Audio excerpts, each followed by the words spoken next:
Hello everyone. In this guide, I will explain everything you need to know about Farming Simulator 25 contracts. We will learn exactly what they are and why they are one of the best sources of extra cash, especially in the early game. I will show you how to accept and cancel any contract at any time, and what are the limitations and bugs you may encounter. And at the end, I will also give you tips on how you can maximize your profit from them. Contracts are tasks you can finish in farms that are not owned by you. You can make a lot of extra cash from them. They're also a very good way to introduce you to other equipment and mechanics you will otherwise not see in-game. So overall, they add more variety to the game, and they keep things more fresh to avoid getting bored by repeating the exact same tasks over and over. You will find many different types of contracts you can do. For example, as you can see on the screen now, there is bale wrapping, there is baling, cultivating, and so on. To get to the Contracts tab, just open the main menu by pressing Escape, and it will be the first option and its icon will look like Pages. You will find two tabs, New and Active. In the New tab is where you will find the contracts that you can do.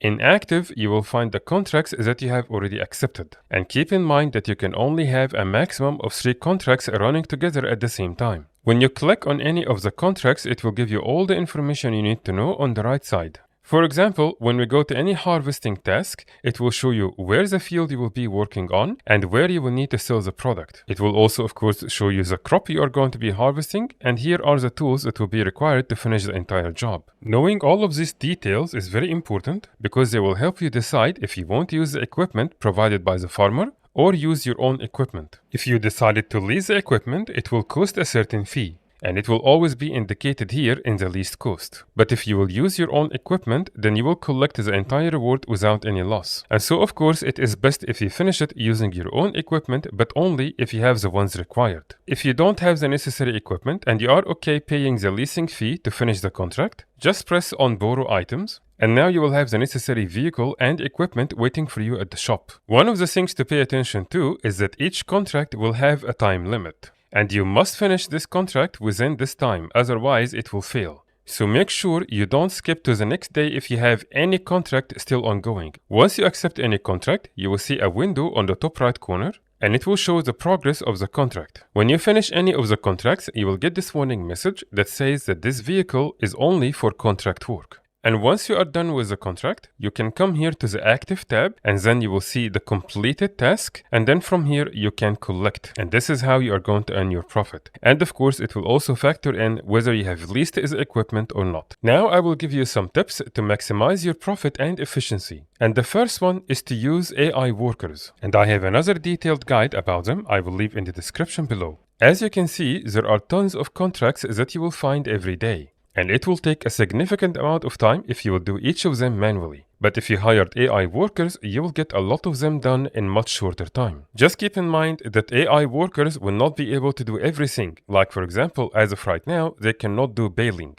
So these kind of contracts at least you will have to do manually. The easiest and fastest way to hire an AI worker to finish a contract is to go to the main menu, and then in the first tab where it says Create Job, just click on the vehicle and you will see few options, including Create Job. It will then ask you for the target position, and in our case we want to work on field 32. This is where this contract is at. So I will just point my tractor anywhere here, and then I will start job, and now the AI worker is going to drive the vehicle there, and it will finish the job itself completely without you having to do anything. Even in contracts where the AI worker cannot completely do it, like baling for example, you can still get at least the AI worker to drive your equipment there to save some time. So again, we go to the main menu and then create job, and then we create on the vehicle, and then you can either create job or set destination. And then this time if you create job, you will notice that the task is go to. It's not field work because it can't do baling. Same thing, just do target position and then go there, let it go to the field, and then start job.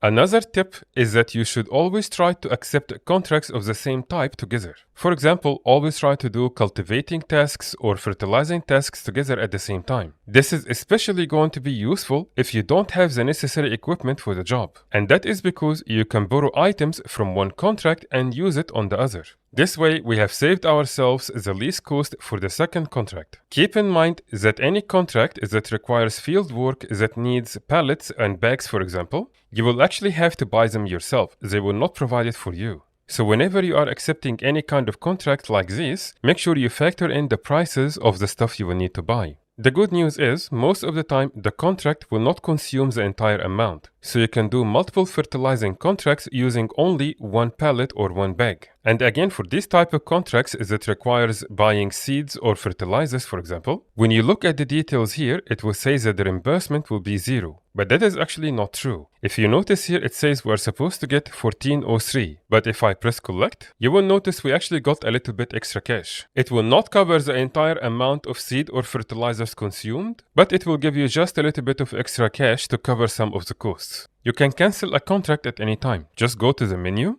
go to the active tab, and then click on the contract you want to cancel, and you will see the cancel button all the way down here. But if you do that before you finish the job, you are going to still need to pay the lease cost. So I will show you now. If I press cancel, I will still pay the 600 lease cost. And when you cancel a contract, you still have to press collect and pay the penalty fee. If you didn't do that, it will stay here in the active tab. And remember that you can have only 3 contracts at a time. So it will count as one of the 3. The easiest and fastest contracts that you can finish for some quick cash are the fertilizing and spraying contracts. And the contracts that will take the longest time and the most amount of effort will be the harvesting contracts. And be careful at any point of accepting a harvesting contract and then cancelling it. Because on top of the leasing fee you are going to pay, you will also pay for any of the grains you harvested but you haven't sold yet, which can actually cost a lot. If you found this guide helpful, please give it a like and subscribe to the channel to see more guides for Farming Simulator 25. Thank you very much, and I will see you in the next guide.